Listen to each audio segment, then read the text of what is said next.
Scan for Sovi, your AI bestie. I got your back.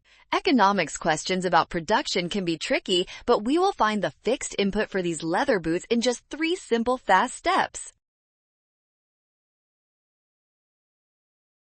In the short run, at least one production input must remain constant regardless of how many boots the factory decides to make. We need to identify which resource stays the same.